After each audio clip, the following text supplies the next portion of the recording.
What's up? Today I want to talk about something relatively simple. The quantum mechanics of the universe. No, I'm kidding. I want to talk about complexity. And not just complexity within the world, but just complexity in terms of character. Now, for some people, it's very easy to consider someone a bad person off of some series of events that led you to that conclusion. Now, for me, it's extremely difficult. Extremely difficult. And no, it's not because I'm an optimist or I tend to try to see the good in people. No, I don't think that's why. I think it's because I understand something that maybe you should too, if you don't already. And that is lives unfold. They unfold. They don't just sit on the table, you look at them and you see them. No, you look at the first layer, and then as you finish looking through the first layer, you look at the second layer. And as you finish looking at the second layer, the first layer is already changing. But the third layer is there. But then now the fourth layer is there. You know what I'm saying? It's like when you learn something about someone, when you learn about why they are the way they are,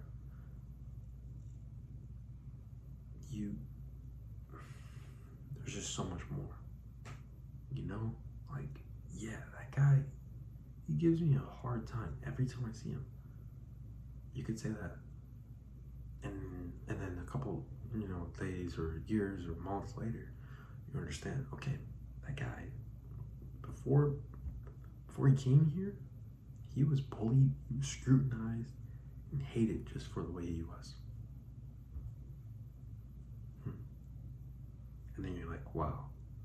So his demeanor towards me is a reflection of how they used to treat him. Like what? Okay. But then there's more layers to it. You see what I'm saying? Like, you see a first layer, but then you see a second, and you see a third. Lies unravel, they unfold. So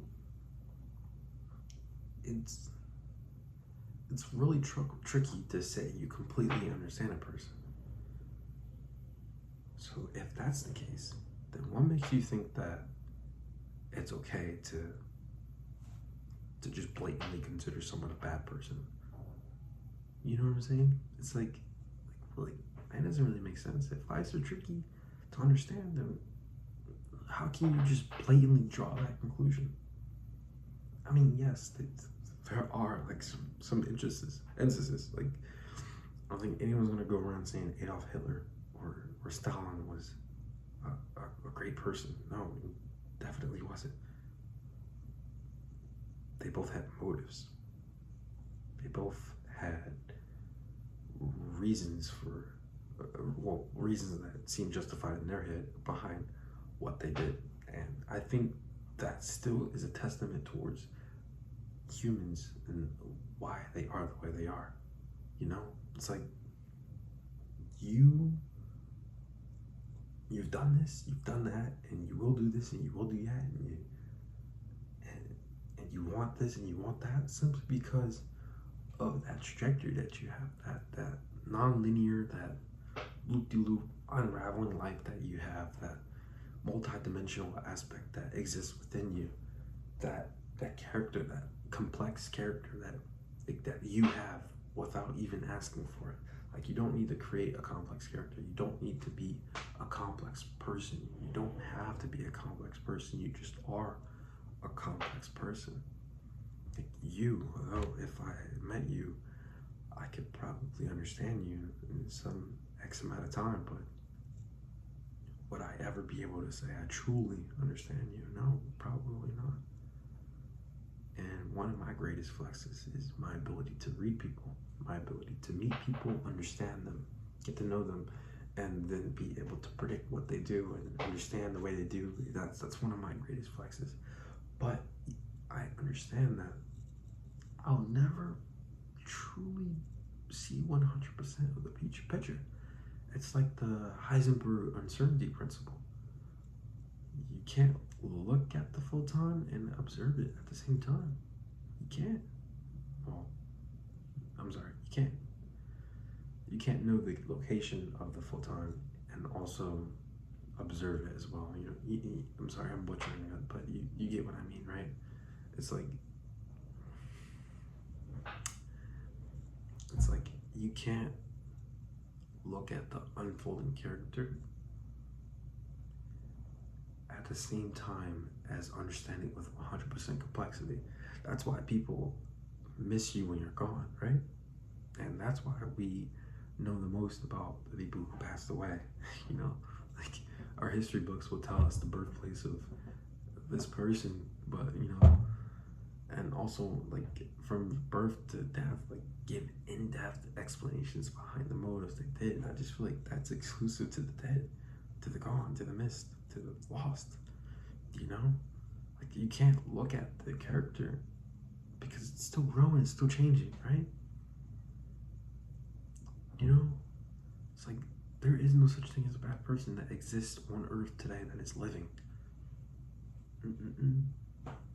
There's dead people who are bad, if you want to put it in middle school words, I guess. But every person that is alive today is still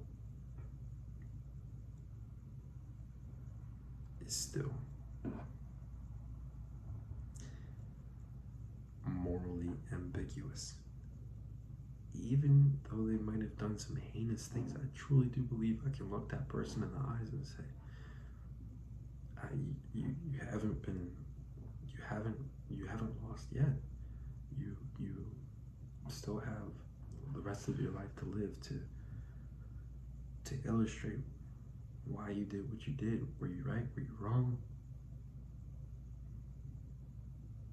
And obviously what's right and what's wrong is a whole different conversation, because that changes too.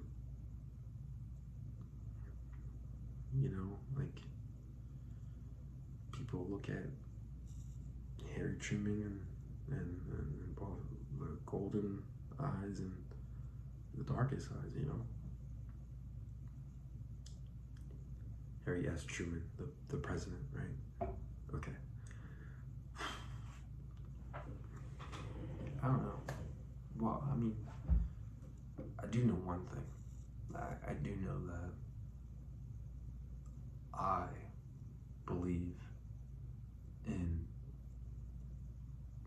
humanity. I know that although there would be instances where you just want to just consider someone that a really bad person, I feel like I can't muster myself to, because the more I meet them, the more I understand them. I just see them as a person. It's just like you're heartbroken and you're taking it out on the world. Probably shouldn't do it that way, but like that's all you see is the right way. Is hatefulness just a lack of options? I don't know. Maybe it is, maybe it isn't. I'll see you later.